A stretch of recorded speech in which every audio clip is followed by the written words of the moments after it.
And you're live. All right, we're live. Good evening, everybody. Welcome to Crazy Cabin Fever Cocktails, episode 65. I am Tim Knittel of Distilled Living, and we are produced by Fascination Design. Tonight, we're doing something a little bit different. I learned something this evening from my good friend Alex Morgan, who is master of all things smoked cocktails. So I thought I would practice it. Now, if I screw this up, that's on me, not on him, because he knows what he's doing. This is my first time attempting this, but I thought it was a really cool solution that he came up on the fly for a situation that he encountered as part of a virtual bourbon tasting, a really highly customized virtual bourbon tasting that he did this evening. And I don't know if we have broken out these products specifically in the past before. Obviously, we've done the Carpano Sweet Vermouth. Like that's a standard. That's an everyday product for us here. Have we done the Leboit American Amaro on the show? So. I think we have. So this is product of Cardinal Distillery up in Indiana, as is this barrel proof bourbon that we're going to be using. This stuff is phenomenal. We've been looking for an American Amaro and something without any artificial components, and this is truly amazing, and I hope there's enough left in it for this drink that we're making tonight.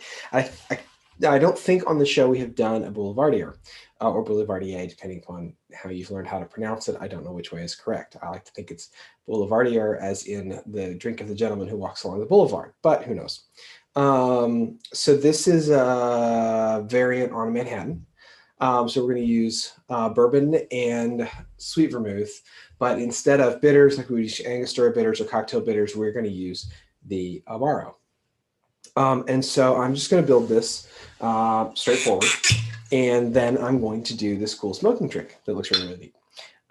So 1 ounce of my sweet vermouth, just like I would start with normally. And then I'm going to use 1 ounce of the Amaro. Good rule of thumb is 1 ounce of Amaro to 2 dashes of bitter. So if you're substituting in recipes, bear in mind, this is going to give you a bigger total volume. It's also going to give you a more alcoholic content because you're doing 1 ounce more alcohol at 20% ABV, 40 proof, which is not huge, right? This is not a massively alcoholic product. There are wines that get up to 20% alcohol. But it's still going to be more alcohol than your tiny little 2 dashes of cocktail bitters. And then this is barrel proof, but I'm still going to use 2 ounces of it anyway. It's been an intense week and it's Wednesday, so I'm good with a little extra juice in that. All right, now, just like the Manhattans, nothing to do but stir. This really takes time to integrate. Stir it slowly, gently, and wait it out. You really just want to give it 90 seconds. You have information on what an Amaro is. Who doesn't know what it is? An Amaro is a type of bitter liqueur.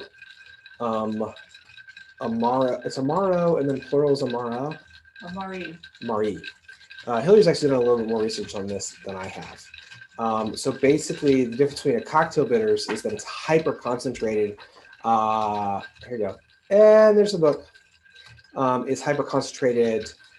So cocktail bitters or digestive bitters or cooking bitters, they're both alcohol, and they're all alcohol as your base, which is your primary solvent for spices and herbs and roots and leaves and fruits and whatever else you want to put in those things. But those cocktail bitters are super, super concentrated. That's why you use 2 dashes. That's all you get out of those. The Amaro is going to be much less concentrated, which is why 1 ounce is about 2 dashes. And while you're bringing some more alcohol and more liquid volume to the party, we're bringing a similar flavor profile. The most famous is going to be Campari.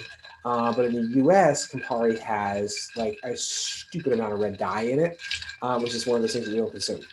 Right? You've got this amazing all-natural bourbon. Red dye isn't a match for me. Let's see how I'm doing. Steve's done plenty of cocktails, though. Ooh, that is freaking good. Okay, now I take it one step further to clear my space, and we'll do the next cool thing here that I learned how to do today. I've never actually tried this. But it looks freaking awesome. So I'm like, I gotta try this. If I totally screwed up, that's okay. So I should have pre-chilled my glass. I didn't. I was a little lazy. I normally do pre-chill my glasses though. I also don't have any sort of garnish or accent kind of thing on this, but I don't feel like it's going to need it because I feel like the garnish is going to be in the next step. So we got this really cool smoking dome for the specialty Alex experience. And I'm going to put it, no, I'm actually not going to do it this way. I thought I was going to do it in a certain way, but in order to make it work on the camera, I'm going to have to get rid of my mat. And okay, so now this is cool because this has a little access point for the smoke. And I got a smoking gun. So this is going to go in right here like this. Ta-da! And then we're going to do chips. This is cherry wood, which I'm a big fan of in cocktails. A lot of people are. Most famously, cherry wood smoke was used in a Woodford Reserve Masters collection where the cherry wood smoked the barley before they made the bourbon. And I think it's one of the best Masters collections out there. It's phenomenal, but limited edition bourbon. And then Alex also loaned me this. Just give me a second. Flame. Okay, so I'm gonna turn this down. I don't need that much. Turn this on. So this is going to create suction. So the smoke is going to start to fill up the globe. Now, one of the things, multiple things I learned from Alex tonight, which is awesome, is see, this is filling up the globe, but if you give it just a little bit of space to let it out, you can get a whole lot more smoke in there. So this is pretty awesome, and it's filling it up. But you see how the cocktail is still kind of visible there? In order to, so you can see, it's not, the smoke isn't bridging over into the cocktail. It's actually just surrounding it. It is a really freaking cool looking effect visually, and the aroma is amazing, but I'm not infusing this properly into the cocktail. So this is another thing I learned from Alex this evening. All right, I'm gonna unplug that. And so now I've got this bowl, and if I open this all at once, like we might set off the smoke detector. Instead, we're gonna do this little action. And every time I do this, I'm getting a little aromatic into the room. I'm getting a really cool looking effect, but it's also rolling over the top of this really tall coupe glass into the cocktail. So it's actually finally infusing it properly. Then I'm going to lift it off. Oops. Stick it there. And now I actually have, you can see kind of the smoke in the air. So I'm starting to get that sensory stimulus, but it's also actually made it into the cocktail in theory. Let's see how it tastes.